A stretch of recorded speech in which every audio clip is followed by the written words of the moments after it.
అమెరికాతో భారత్ సంబంధాలు అనిశ్చితంగా మారిన ప్రస్తుత పరిస్థితుల్లో ప్రధాని మోదీ చేపట్టిన 2 విదేశీ పర్యటనలు అత్యంత ప్రభావవంతంగా చెప్పుకోవాలి.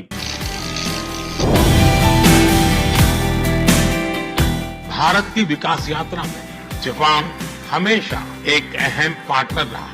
ప్రస్తుతం జపాన్ పర్యటనలో ఉన్న ప్రధాని మోదీ ఆ తర్వాత చైనాలో పర్యటిస్తారు. అత్యంత శక్తివంతమైన ఆర్థిక వ్యవస్థలైన ఈ దేశాలతో సంబంధాలు పటిష్టం చేసుకోవడం ద్వారా అమెరికా టారిఫ్ల ప్రభావం నుంచి మార్కెట్లను కాపాడుకోవచ్చన్న అభిప్రాయం వినిపిస్తోంది. అమెరికన్ టారిఫ్లను ధీటుగా ఎదుర్కోవాలనుకుంటున్న భారత్, పెరుగుతున్న చైనా ఆధిపత్యాన్ని సవాలు చేయాలని ఆశిస్తున్న జపాన్లు తమ మధ్య ఆర్థిక, రక్షణ సంబంధాలను మెరుగుపరుచుకోవాలని నిర్ణయించుకున్నాయి. అంతేకాదు తమ శక్తి సామర్థ్యాలను పరస్పరం పంచుకోవాలని, భవిష్యత్ తరాలకు ఎదురయ్యే సవాళ్లకు పరిష్కారాన్ని కనిపెట్టాలని నిర్ణయించుకున్నాయి.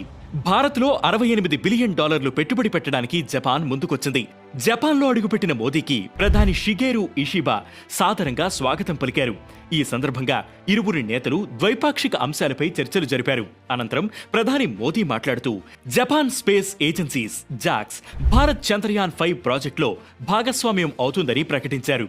భారత్ జపాన్ల సంబంధాలు పరస్పర విశ్వాసం, నమ్మకాల పునాదులపై సాగుతున్నాయని అన్నారు.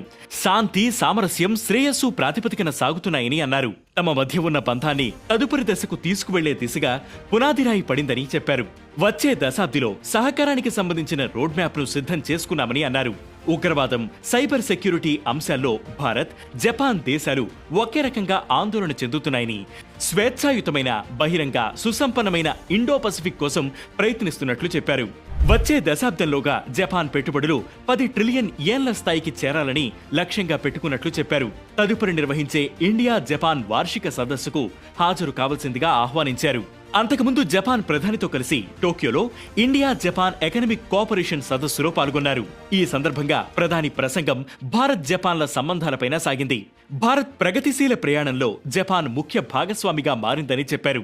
మెట్రో నుంచి తయారీ వరకు, సెమీ కండక్టర్ నుంచి స్టార్టప్ల వరకు అన్ని రంగాల్లో భారత్ జపాన్లు భాగస్వామ్యులవుతున్నాయని చెప్పారు.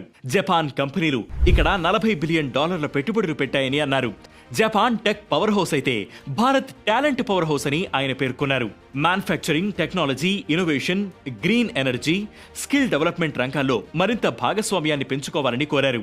2 దేశాల మధ్య ఉన్న వ్యూహాత్మక భాగస్వామ్యాన్ని తదుపరి దశకు తీసుకువెళ్లాలనే లక్ష్యంతో ఈ పర్యటన సాగుతున్నట్లు ప్రధాని పేర్కొన్నారు. గత 11 ఏళ్లుగా భారత్ జపాన్లు తమ మధ్య సంబంధాల్లో స్థిరమైన పురోగతిని సాధించిన విషయాన్ని గుర్తు చేశారు.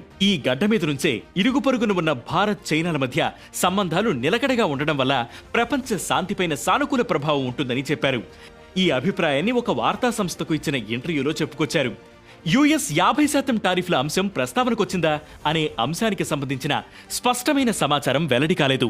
అంతర్జాతీయంగా ఏ మేరకు ప్రభావం ఉంటుంది, వాటిని సంయుక్తంగా ఎలా ఎదుర్కోవాలనే అంశం చర్చకు వచ్చిందని విదేశాంగ కార్యదర్శి విక్రమ్ మిశ్రీ పేర్కొన్నారు. భారత్ మార్కెట్ అత్యంత సామర్థ్యం కలిగినదిగా ఇషిబా ప్రశంసించారు. మోదీకి స్వాగతం పలుకుతూ హిందీలో ట్వీట్ చేశారు.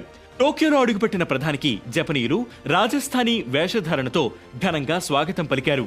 మరో బృందం మోహినియాట్టం, కథక్, భరతనాట్యం, ఒడిస్సీలతో స్వాగతం పలికారు.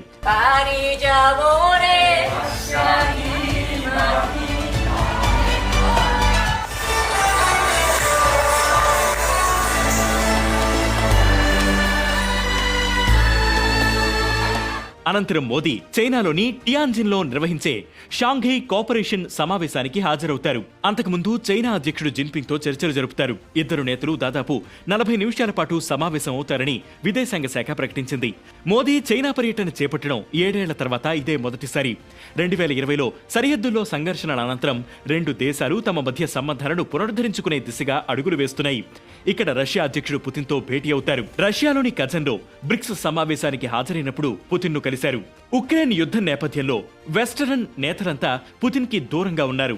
జపాన్ క్వాడ్లోనూ చైనా, రష్యాలు షాంఘై కోఆపరేషన్లోనూ భారత్తో సభ్యులుగా ఉన్నాయి. ఇలా కీలకమైన నేతలతో మోదీ ముఖాముఖి చేపట్టే చర్చలు ఇండియాను శక్తివంతంగా మారుస్తాయనటంలో సందేహం లేదు.